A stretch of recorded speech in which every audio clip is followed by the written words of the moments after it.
ಸರ್ಕಾರದ ಮುಖಾಂತರ ನಮ್ಮ ಮನವಿ ಏನು 4/4/2025 ಹಿಂದೆ ತಾತ್ಕಾಲಿಕ ಸಂಪರ್ಕವನ್ನು ಪಡೆದು ಸಂಪೂರ್ಣಗೊಂಡಿರುವ ಒಂದು ಕಟ್ಟಡಗಳಿಗೆ ಒಂದು ಬಾರಿ ಮನೆ ಮುಖ್ಯಮಂತ್ರಿಗಳೇ ಹೇಳಿದ್ರು 18/9/2025 ಒಂದು ಕ್ಯಾಬಿನೆಟ್ ಮೀಟಿಂಗ್ ಅಲ್ಲಿ ಒಂದು ಬಾರಿಯನ್ನ ವಿನಾಯಿತಿ ಕೊಡ್ತೀವಿ, ರಾಜ್ಯದ ಗ್ರಾಹಕರಿಗೆ ಶುಭ ಸೂಚನೆಯನ್ನ ಕೊಡ್ತೀವಿ, ಬೆಳಗಾವಿ ಅಧಿವೇಶನದಲ್ಲಿ ಚರ್ಚೆ ಮಾಡಿ ಆದೇಶವನ್ನ ಮಾಡ್ತೀವಿ ಅಂತ ಹೇಳಿದ್ರು. ಬೆಳಗಾವಿ ಅಧಿವೇಶನದಲ್ಲಿ ಚರ್ಚೆ ಆಗಲಿಲ್ಲ. ಈಗ ಬಜೆಟ್ ಸೆಷನ್ ನಡೀತಾ ಇದೆ. ಈಗಾಗಲೇ ವಿರೋಧ ಪಕ್ಷದ ಹಲವಾರು ನಾಯಕರುಗಳು ಬಂದಿದ್ದು ಸೆಷನ್ ಅಲ್ಲಿ ಚರ್ಚೆ ಮಾಡ್ತೀವಿ ಅಂತ ಹೇಳಿದ್ದಾರೆ ಸರ್. ಇದರಿಂದ 5 ಕಂಪನಿಗಳಿಗೂ ಆರ್ಥಿಕವಾಗಿ ಕೋಟ್ಯಾಂತರ ರೂಪಾಯಿ ಹಣ ಲಾಸ್ ಆಗಿದೆ ಕಳೆದ 11 ತಿಂಗಳಿಂದ.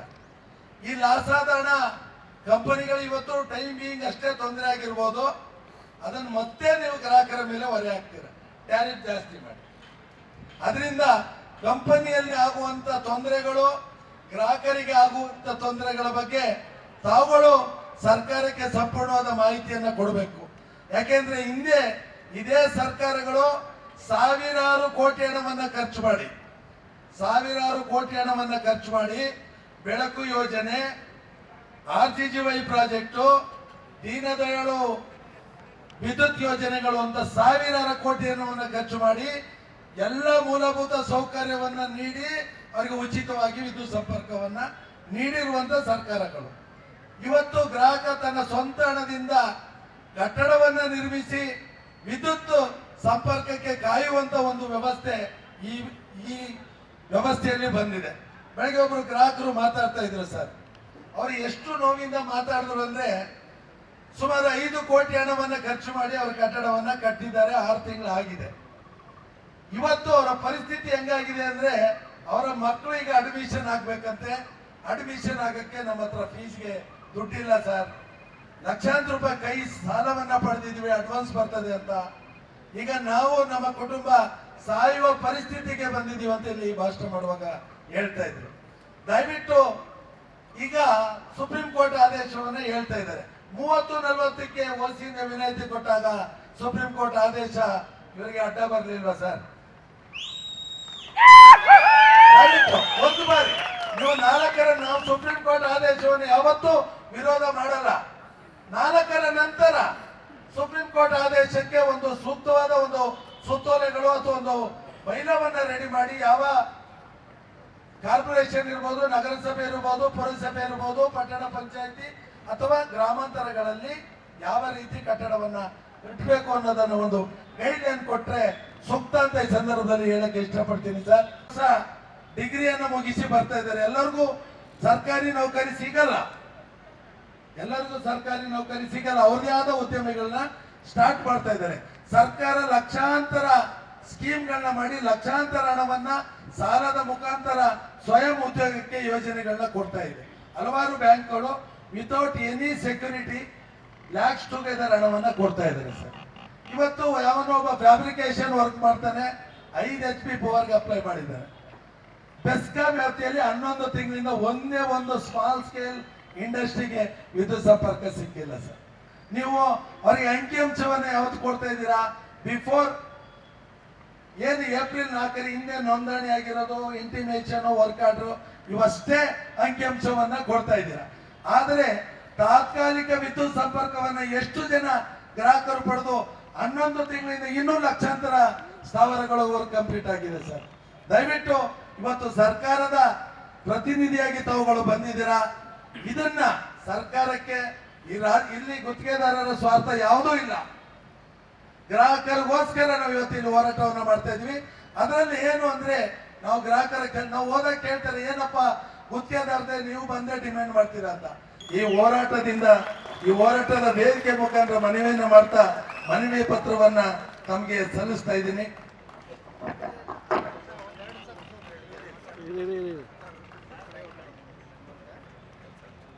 ಫೋಟೋ ವಿಡಿಯೋ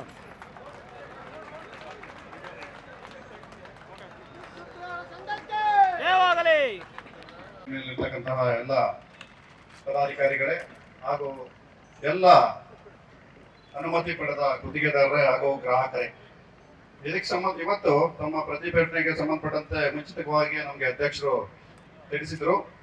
ಇವತ್ತು ಬೆಳಗ್ಗೆಯಿಂದ ಸುಮಾರು ಈಗ 5 ಗಂಟೆಯ ತನಕ ತಾವು ಸುದೀರ್ಘವಾಗಿ ಇದಕ್ಕೆ ಸಂಬಂಧಪಟ್ಟಂತೆ ಚರ್ಚೆಯನ್ನ ಮಾಡಿದ್ದೀರಿ. ಮಧ್ಯಾಹ್ನ ನಾನು ಒಂದು ರೌಂಡ್ ಬಂದು ಹೋದೆ. ತಮ್ದಿನ್ನೂ ಇನ್ನೂ ಚರ್ಚೆಗಳು ಮುಗ್ದಿರ್ಲಿಲ್ಲ. ರಮೇಶ್ ಅವರು ಬಂದು ನಾನು ಆಮೇಲೆ ಮುಗಿದ್ಮೇಲೆ ಹೇಳಿ ಕಳಿಸ್ತೀನಿ ಅಂತ ಹೇಳಿದ್ರು. ಸುಮಾರು 1-2 ಗಂಟೆಗೆ ಒಂದು ರೌಂಡ್ ನಾನು ಬಂದು ಹೋದೆ. ಈಗ ಮುಖ್ಯವಾಗಿ 5-6 ವಿಷಯಗಳನ್ನ ರಮೇಶ್ ಅವರು ಈಗ ಚರ್ಚೆ ಮಾಡಿದ್ದಾರೆ, ಮನವಿಯಲ್ಲಿ ಕೂಡ ನಮ್ಗೆ ಕೊಟ್ಟಿದ್ದಾರೆ. ಅದರಲ್ಲಿ ಪ್ರಮುಖವಾದದ್ದು ತಾವೆಲ್ಲರೂ ಬರಲಿಕ್ಕೆ ಕಾರಣವಾದಂತದ್ದು ಓಸಿ ವಿಚಾರ. ಅಂದ್ರೆ ನಾವೀಗ ಏನು ಸುಪ್ರೀಂ ಕೋರ್ಟ್ ನ್ಯಾಯಾಲಯದ ಆದೇಶದ ಮೇರೆಗೆ ಈಗ ಎಲ್ಲಾ ಕಟ್ಟಡಗಳಿಗೂ ಓಸಿ ಇಲ್ಲದೆ ನಾವೇನು ಕನೆಕ್ಷನ್ಸ್ ಕೊಡ್ತಾ ಇಲ್ಲ. ಅದು ಪ್ರಮುಖವಾದ ವಿಷಯ ಆಗಿದೆ. ತಾವು ಈಗಾಗಲೇ ಸುಮಾರು 1 ವರ್ಷದಿಂದ ತಾವು ಇಲ್ಲೇ ಒಂದು ಪ್ರತಿಭಟನೆಯನ್ನ ನೀವು ಮಾಡಿದ್ರಿ. ನಾನೇ ಒಂದು ಮನವಿಯನ್ನ ಸ್ವೀಕರಿಸಿದೆ. 16 ಬಾರಿ ಸರ್ಕಾರದಲ್ಲಿ ಉನ್ನತ ಮಟ್ಟದಲ್ಲಿ ಸಭೆಗಳಾಗಿದೆ. ಏನಾದ್ರೂ ಮಾಡಿ ಗ್ರಾಹಕರಿಗೆ ನಾವು ಈ ಸಮಸ್ಯೆನ ಬಗೆಹರಿಸಿಕೊಡ್ಬೇಕು ಅನ್ನೋದು ಸನ್ಮಾನ್ಯ ಮುಖ್ಯಮಂತ್ರಿಗಳು, ಸನ್ಮಾನ್ಯ ಉಪಮುಖ್ಯಮಂತ್ರಿಗಳು, ಸನ್ಮಾನ್ಯ ಇಂಧನ ಸಚಿವರು ಹಾಗೂ ಉಳಿದಂತಹ ಗ್ರಾಮೀಣಾಭಿವೃದ್ಧಿ ಸಚಿವರು ಹಾಗೂ ನಗರಾಭಿವೃದ್ಧಿ ಸಚಿವರುಗಳು, ಇದು ಈ ಒಂದು ಮುಖ್ಯವಾಗಿ 5 ಮುಖ್ಯಮಂತ್ರಿಗಳು ಮತ್ತು 4 ಸಚಿವರಿಗೆ ಒಳಪಡತಕ್ಕಂತಹ ವಿಷಯ. ಇದಕ್ಕೆ ಸಂಬಂಧಪಟ್ಟಂತೆ ಸುದೀರ್ಘವಾದ ಚರ್ಚೆ ಆಗಿದೆ. ಸನ್ಮಾನ್ಯ ಮುಖ್ಯ ಕಾರ್ಯದರ್ಶಿಗಳ ಹಂತದಲ್ಲಿ, SES ಹಂತದಲ್ಲಿ ಸಾಕಷ್ಟು ಚರ್ಚೆಗಳಾಗಿದೆ. ಪದಾಧಿಕಾರಿಗಳ ಜೊತೆಗೆ ಚರ್ಚೆ ಆಗಿದೆ.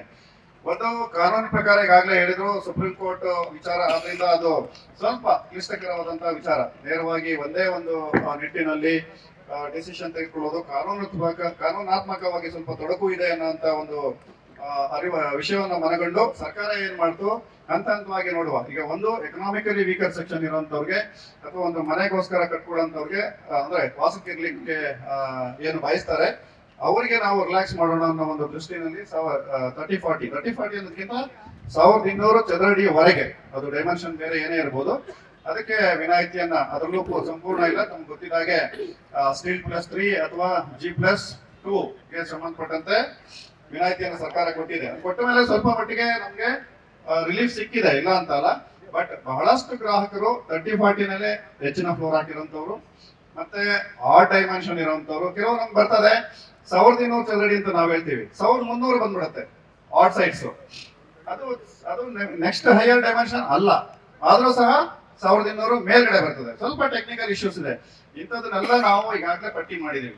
ಯಾವ್ದು ನಮ್ದು ಅಕ್ಕಪಕ್ಕದಲ್ಲಿದೆ. ಫಾರ್ ಎಕ್ಸಾಂಪಲ್ ಇದಕ್ಕೆ ಇನ್ನೊಂದು ವಿಚಾರ ಇದೆ. 30-40 ನಲ್ಲಿ ಕೆಳಗಡೆ ಒಂದು ಸರ್ವೆಂಟ್ ರೂಮ್ ಇರ್ತದೆ. ಇಂಥದೆಲ್ಲ ಸಮಸ್ಯೆ. ಮೇಲ್ಗಡೆಗೆ 3 ಫ್ಲೋರ್ ಆದ್ಮೇಲೆ ಒಂದು ಹೆಡ್ ರೂಮ್ ಅಂತ ಹಾಕೊಂಡಿರ್ತಾರೆ, ಲಿಫ್ಟ್ ರೂಮ್ ಅಂತ ಹಾಕೊಂಡು, ಅಥವಾ ಲಿಫ್ಟ್ ಪಕ್ಕದಲ್ಲಿ ಒಂದು ವಾಟರ್ ಟ್ಯಾಂಕ್ ಗೆ ಹಾಕೊಂಡು ಒಂದು ಸಣ್ಣದೊಂದು ರೂಮ್ ಹಾಕಿರ್ತಾರೆ. ಇವನ್ನೆಲ್ಲ ಹೇಗೆ ಡೀಲ್ ಮಾಡುವಂಥದ್ದು, ಇಂಥದೆಲ್ಲ ಸಾಕಷ್ಟು ವಿಷಯಗಳು ನಮ್ ಗಮನಕ್ಕೆ ಬಂದಿದೆ. ಸೊ ಇದನ್ನೆಲ್ಲ ನಾವು ಪಟ್ಟಿ ಮಾಡಿ ಸರ್ಕಾರದ ಗಮನವನ್ನ ಈಗಾಗಲೇ ಸೆಳೆಯಲಿಕ್ಕೆ ನಾನು ರೆಡಿಯನ್ನ ಮಾಡ್ಕೊಂಡಿದ್ದೇನೆ. ಇನ್ನೊಂದು ಇದಕ್ಕೆ ಸಂಬಂಧಪಟ್ಟಂತೆ ಹಳ್ಳಿಗಳಿಗೆ ಸಂಬಂಧಪಟ್ಟಂತೆ ರಮೇಶ್ ಅವರು ಹೇಳಿದ್ರು, ಈಗ ಕೊಟ್ಟಿಗೆ, ದನದ ಕೊಟ್ಟಿಗೆ ಇರ್ಬೋದು, ಕುರಿ ಕೊಟ್ಟಿಗೆ ಇರ್ಬೋದು, ಕೋಳಿ ಸಾಕಾಣಿಕೆ, ಅಥವಾ ಅವ್ರ ತೋಟದಲ್ಲಿ ಒಂದು ಮನೆ, ಅದು ತೋಟದಲ್ಲಿರೋ ಮನೆ 1200 ಅಡಿಗಿಂತ ಕಡಿಮೆನೂ ಇರ್ಬೋದು ಅಥವಾ ಹೆಚ್ಚು ಇರ್ಬೋದು. ನಾರ್ಮಲಿ ತೋಟದ ಮನೆಗಳು ಮಾಡಿ ಮೇಲೆ ಅಂದ್ರೆ 2-3 ಫ್ಲೋರ್ ಕಟ್ಟೋದಕ್ಕಿಂತ ಅಗಲ ವಿಶಾಲವಾದ ಜಾಗ ಇದೆ ಅಂತ ಅಂದ್ಬಿಟ್ಟು ಅಗಲ ಕಟ್ಟುವಂತ ಜಾಸ್ತಿ ಇದೆ. ಅದು 30-40ಗಿಂತ ಜಾಸ್ತಿ ಇರುವಂತ ಸಂದರ್ಭ ಅಲ್ಲ, ಅದೇ ಜಾಸ್ತಿ. ಸೊ ಇಂಥದ್ದೆಲ್ಲ ನಮ್ಮ ಗಮನಕ್ಕೆ ಬಂದಿದೆ. ಇಂಥದನ್ನೆಲ್ಲ ಪಟ್ಟಿ ಮಾಡಿ ಈಗ ಸರ್ಕಾರಕ್ಕೆ ನಾನು ಒಂದು ಪ್ರಸ್ತಾವನೆಯನ್ನ ಕಳಿಸ್ಕೊಡ್ತಾ ಇದ್ದೇನೆ. ಇದು ಒಂದು ವಿಚಾರ ಆಯ್ತು. ಒಂದು 30-40 ನಲ್ಲಿ ಡಿವಿಯೇಷನ್ಸ್, ಸ್ವಲ್ಪ ನಿಯರೆಸ್ಟ್ ಮೆಜರ್ಮೆಂಟ್ ಇರುವಂತದ್ದು. ಇನ್ನೊಂದು ಗ್ರಾಮೀಣ ಭಾಗದಲ್ಲಿ ಸಾಕಷ್ಟು ರೈತರಿಗೆ ತೊಂದರೆ ಆಗಂತದ್ದು ಸಾಕಷ್ಟು ಐಟಮ್ಸ್ ಇದೆ, ನಾವು ಲಿಸ್ಟ್ ಮಾಡಿದ್ದೇವೆ. ಜೊತೆಗೆ ಉಳಿದಂತದ್ದು ಪ್ರಾಬ್ಲಮ್ ಜಾಸ್ತಿಯಾಗಿ ನಮ್ಮ ಕಣ್ಮುಂದೆ ಉಳಿದಿರೋಂಥದ್ದು 1200 ಚದರಡಿಗಿಂತ ಹೆಚ್ಚಿನ ವಿಸ್ತೀರ್ಣದಲ್ಲಿರೋ ಅಂತದಕ್ಕೆ ನಾವು ಓಸಿ ಇಲ್ದಾನೆ ಕೊಡ್ತಾ ಇಲ್ಲ. ಅದು 30-50 ಇರ್ಬೋದು, 60-40 ಇರ್ಬೋದು, ಅಥವಾ 50-80 ಅಂಡ್ ಅಬೋ ಯಾವ್ದಿದ್ರು ನಮ್ಗೆ ಕಾನೂನಾತ್ಮಕವಾಗಿ ಓಸಿ ಬೇಕಾಗ್ತದೆ ಸದ್ಯದ ಪರಿಸ್ಥಿತಿನಲ್ಲಿ. ಹಾಗಾಗಿ ಇದಕ್ಕೆ ಸಂಬಂಧಪಟ್ಟಂತೆ ಈಗಾಗಲೇ ಸರ್ಕಾರದ ಹಂತದಲ್ಲಿ ಸಾಕಷ್ಟು ಚರ್ಚೆಗಳಾಗಿದ್ದಾವೆ. ತಾವು ಸಹ ಭೇಟಿಯಾಗಿದ್ದೀರಿ. ಸನ್ಮಾನ್ಯ ಮುಖ್ಯಮಂತ್ರಿಗಳಿಗೆ, ಸನ್ಮಾನ್ಯ ಉಪಮುಖ್ಯಮಂತ್ರಿಗಳಿಗೆ, ಸನ್ಮಾನ್ಯ ಇಂಧನ ಸಚಿವರಿಗೆ ಭೇಟಿಯಾಗಿ ನಮ್ಮನ್ನು ಕೂಡ ಬಂದು ಈಗ ಭೇಟಿಯಾಗಿದ್ದೀವಿ ಅಂತ ಅಂದ್ಬಿಟ್ಟು ನಮ್ಗೆ ನಮ್ಮ ಸಂಘದ ಅಧ್ಯಕ್ಷರು ನಮ್ಗೆ ನಮ್ಮ ಗಮನಕ್ಕೆ ತಂದಿದ್ದಾರೆ. ಇದು ಬಂದಂತಹ ಸಭೆಗಳೆಲ್ಲ ಸರಿಯಾದ ಮಾಹಿತಿಯನ್ನ ನಾವು ಸಬ್ಮಿಟ್ ಮಾಡ್ತಾ ಇದೀವಿ. ರಮೇಶ್ ಅವರು ಹೇಳಿದ್ರು ಅವಾಗ 4-4 ಫಾರ್ ಎಕ್ಸಾಂಪಲ್ ಬೆಸ್ಕಾಂ ನಲ್ಲಿ 4-4-25ಕ್ಕೆ ಕಟ್ ಆಫ್ ಡೇಟ್ ಅಂತ ಮಾಡ್ಕೊಂಡ್ವಿ. ಅಲ್ಲಿ ತನಕ ನೋಂದಣಿ ಆಗಿರುವಂತದ್ದು, ಅಥವಾ 17-4-24ಕ್ಕೆ ಏನು ಸುಪ್ರೀಂ ಕೋರ್ಟ್ ಆರ್ಡರ್ ಬಂತು ಅದ್ರ ಹಿಂದೆ ನೋಂದಣಿ ಆಗಿರ್ತಕ್ಕಂತ ಎಲ್ಲ ತಾತ್ಕಾಲಿಕ ಸಂಪರ್ಕಗಳು, ಇಂಥದಕ್ಕೆಲ್ಲ ಒಂದು ರಿಲೀಫ್ ಕೊಡೋದ್ರ ಸಂಬಂಧಪಟ್ಟಂತೆ ನಾವು ಈಗಾಗಲೇ ಮಾಹಿತಿಯನ್ನ ನಾವು ಸಿದ್ಧಪಡಿಸಿದ್ದೇವೆ. ಸರ್ಕಾರದ ಹಂತದಲ್ಲಿ ಈಗಾಗಲೇ ಹೇಳಿದಾಗೆ ಸೆಷನ್ ನಡೀತಾ ಇದೆ. ನಾವು ಸನ್ಮಾನ್ಯ ಮುಖ್ಯಮಂತ್ರಿಗಳು, ಸನ್ಮಾನ್ಯ ಉಪಮುಖ್ಯಮಂತ್ರಿಗಳು ಹಾಗೂ ಸನ್ಮಾನ್ಯ ಇಂಧನ ಸಚಿವರು ಹಾಗೂ ಉಳಿದಂತಹ ಇಬ್ಬರು ಸಚಿವರು, ಸನ್ಮಾನ್ಯ ಗ್ರಾಮೀಣಾಭಿವೃದ್ಧಿ ಮತ್ತೆ ನಗರಾಭಿವೃದ್ಧಿ, ಇವುಗಳಿಗೆ ಸಂಬಂಧಪಟ್ಟಂತೆ ಕಳೆದ ಸಲ ಸಭೆ ಆದಾಗ ತಮಗೆಲ್ಲ ಗೊತ್ತು, ಮಾನ್ಯ ಮುಖ್ಯ ಕಾರ್ಯದರ್ಶಿಗಳು, ಅಡ್ವೊಕೇಟ್ ಜನರಲ್ ಅವರು, ಲೀಗಲ್ ಅಡ್ವೈಸರ್, ಪ್ರತಿಯೊಂದು ಸುಮಾರು 10 ಕ್ಯಾಬಿನೆಟ್ ಸಚಿವರ ಹಂತದಲ್ಲಿ ಒಂದು ಸಭೆ ಆಯಿತು. ಹಾಗಾಗಿ ಕೆಲವೊಂದು ಕಾನೂನು ತೊಡಕಿದೆ, ಅವ್ರಿಗೆ ಸರ್ಕಾರಕ್ಕೆ ಮಾಡಬಾರದು ಅನ್ನೋದು ಖಂಡಿತ ಇಲ್ಲ, ತಮಗೆಲ್ಲ ಗೊತ್ತಿದೆ. ಈಗ ಇನ್ನೊಂದು ವಿಚಾರ ಬಂತು. ಈಗ ಒಂದು ಗ್ರಾಹಕರಿಗೆ ಅಷ್ಟೇ ಅಲ್ಲ, ನಮ್ಮ ಕಂಪನಿಗಳಿಗೂ ಸಹ ಕಷ್ಟ ಆಗಿದೆ. ಇದ್ರಲ್ಲಿ ಏನಾಗಿದೆ, ಗ್ರಾಹಕರಿಗೆ ತುಂಬಾ ಕಷ್ಟ ಆಗಿದೆ. ಗ್ರಾಹಕರಿಂದ ತಾವು ಲೈಸೆನ್ಸ್ ಕಾಂಟ್ರಾಕ್ಟರ್ಸ್ ಕೆಲಸ ಒಪ್ಕೊಂಡಿರ್ತೀರಿ, ಮುಗಿಸ್ಲಿಕ್ಕೆ ಆಗ್ತಾ ಇರೋದಿಲ್ಲ, ಅರ್ಧಂಬರ್ಧದಲ್ಲಿ ನಿಂತಿರುತ್ತೆ. ಅದು ತಮ್ಗೆ ತೊಂದರೆ. ಅದು ಕಂಪ್ಲೀಟ್ ಆಗದಾನೆ ನಮ್ಗೆ ಕಂಪನಿಗೆ ಬೇಕಾದಂತಹ ಏನು ಆದಾಯ ನಿರೀಕ್ಷಿಸ್ತಾ ಇದೀವಿ, ಅದನ್ನ ಕಂಪನಿಗೂ ಕೂಡ ತೊಂದರೆ, ಎಲ್ರಿಗೂ ತೊಂದರೆ ಆಗಿದೆ ಇದರಿಂದ. ಅಥವಾ ಇಂಧನ ಇಲಾಖೆಗೆ ಇದರಿಂದ ಬಹಳ ಏನು ಒಳ್ಳೇದಾಗಿಲ್ಲ. ಬಟ್ ವಿಷಯ ಏನಂತಂದ್ರೆ, ಅಥವಾ ಸರ್ಕಾರ ಯಾವುದೇ ಹಂತದಲ್ಲಿ ಉನ್ನತ ಮಟ್ಟದಲ್ಲಿ ಕೊಡಬಾರ್ದು ಅನ್ನೋಂಥದ್ದು ಯಾವ ಹಂತದಲ್ಲೂ ಇಲ್ಲ, ಕೊಡಬೇಕು ಅನ್ನೋಂಥದ್ದು ಎಲ್ರಿಗೂ ಇದೆ. ಬಟ್ ಹೇಗೆ ಕೊಡಬೇಕು, ಕಾನೂನಾತ್ಮಕವಾಗಿ ನಾವು ಸುಪ್ರೀಂ ಕೋರ್ಟ್ ಆದೇಶದ ವಿರುದ್ಧ ಆಗ್ಬಾರ್ದು ಅನ್ನೋ ನಿಟ್ಟಿನಲ್ಲಿ ಅದನ್ನ ಸರ್ಕಾರ ಚಿಂತನೆ ನಡೆಸಿದೆ. ಇದಕ್ಕೆ ಸಂಬಂಧಪಟ್ಟಂತೆ ತಮ್ಮ ಮನವಿಯನ್ನ, ನಮ್ಮ ಮನವಿಯಲ್ಲಿರ್ತಕ್ಕಂಥ ಅಂಶಗಳನ್ನ ನಾನು ಯಥಾವತ್ತಾಗಿ ಸರ್ಕಾರದ ಎಲ್ಲ ಉನ್ನತ ಮಟ್ಟದ ಸಚಿವರು, ಸನ್ಮಾನ್ಯ ಮುಖ್ಯಮಂತ್ರಿಗಳು ಎಲ್ರಿಗೂ ನಾನು ಗಮನಕ್ಕೆ ತರುವಂತದ್ದನ್ನು ಮಾಡ್ತೇನೆ. ರಮೇಶ್ ಅವರು ಈಗಾಗಲೇ ಹೇಳಿದ್ರು, ಸನ್ಮಾನ್ಯ ಇಂಧನ ಸಚಿವರು ಇಲ್ಲಿ ಹೆಡ್ ಕ್ವಾರ್ಟರ್ ಇದ್ರೆ ಅವರೇ ಬರ್ತಾ ಇದ್ರು. ಅವರು ಡೆಲ್ಲಿ ಒಂದು ಮೀಟಿಂಗಿಗೆ ಹೋಗಿದ್ದಾರೆ, ಇವತ್ತು ಹೆಡ್ ಕ್ವಾರ್ಟರ್ ನಲ್ಲಿ ಇಲ್ಲ ಅವರು. ಸೊ ಅವ್ರಿಗೂ ಸಹ ನಾನು ಸಂಪೂರ್ಣ ಮಾಹಿತಿಯನ್ನು ಕೊಟ್ಟು ಇದಕ್ಕೆ ಸಂಬಂಧಪಟ್ಟಂತೆ ಶೀಘ್ರವಾಗಿ ಪರಿಹಾರವನ್ನು ಕಂಡುಹಿಡಿಯಲಿಕ್ಕೆ ಏನು ಪ್ರಯತ್ನ ಮಾಡಬಹುದು, ಅದು ಒತ್ತಡವನ್ನ ಸರ್ಕಾರದ ನಮ್ಮ ಇತರ ಇಲಾಖೆಗಳ ಮೇಲೆ ಮತ್ತೆ ತಮ್ಮೆಲ್ಲ ಅನಿಸಿಕೆಗಳನ್ನ ನಾನು ಯಥಾವತ್ತಾಗಿ ಅವರಿಗೆ ಸಬ್ಮಿಟ್ ಮಾಡ್ತೇನೆ.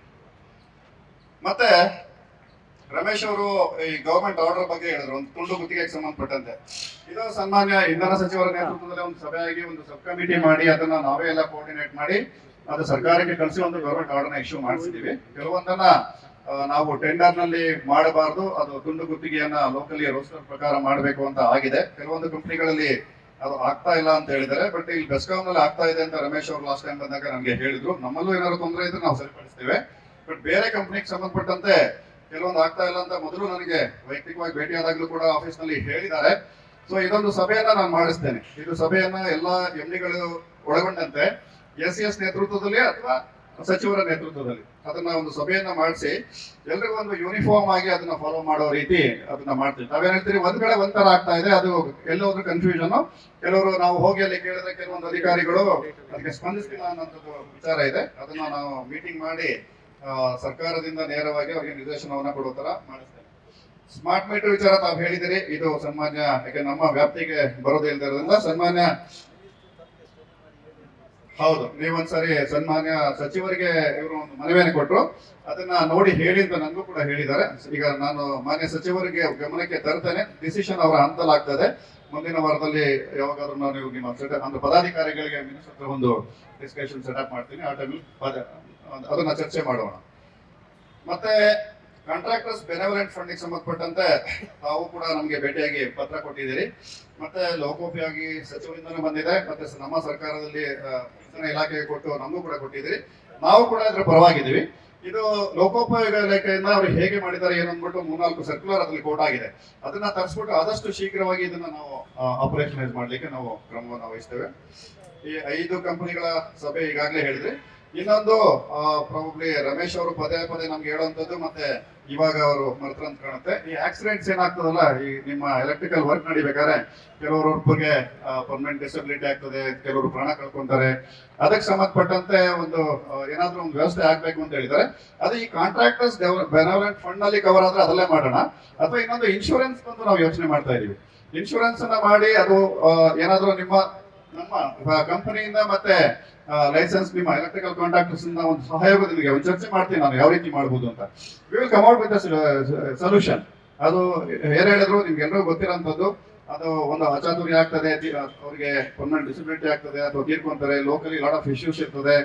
ಆವಾಗ ಕಾಂಟ್ರಾಕ್ಟರ್ಸ್ ನೀವು ಕೈಯಿಂದ ಖರ್ಚು ಮಾಡ್ಬೇಕಾಗ್ತದೆ, ಪ್ರಾಬ್ಲಮ್ ಸಾಲ್ವ್ ಮಾಡ್ಲಿಕ್ಕೆ ಆಗೋದಿಲ್ಲ ಇಂಥದ್ದು. ಹಾಗಾಗಿ ಏನೋ ಒಂದು ಎಸ್ಟಾಬ್ಲಿಷ್ ಸಿಸ್ಟಮ್ ಇದ್ರೆ ಅನುಕೂಲ ಆಗ್ತದೆ ಅಂತ ಒಂದನ್ನ ಪದೇ ಬಂದಾಗ ನಮ್ಮ ಗಮನವನ್ನು ಸೆಳೆದಿದ್ದಾರೆ. ಅದನ್ನು ಕೂಡ ನಾವು ಪರಿಹರಿಸ್ತೇವೆ ಅಂತ ಅಂದ್ಬಿಟ್ಟು ನಾನು ಹೇಳ್ತೇನೆ. ಇಷ್ಟನ್ನ ಹೇಳಿ ತಾವೆಲ್ಲರೂ ದೂರದ ಊರುಗಳಿಂದ ಇಡೀ ರಾಜ್ಯದಿಂದ ನಿಮ್ಮ ಇಲ್ಲಿ ಬಂದು ಎಲ್ಲ ಎಸ್ಕಾಂಗಳ ವ್ಯಾಪ್ತಿಯಿಂದ ಬಂದು ತಾವು ತಮ್ಮ ಅನಿಸಿಕೆಗಳನ್ನ ನೇರವಾಗಿ ಹಾಗೂ ನಿಮ್ಮ ಪದಾಧಿಕಾರಿಗಳ ಮುಖಾಂತರ ಸರ್ಕಾರದ ಗಮನವನ್ನು ಸೆಳೆದಿದ್ದೀರಿ.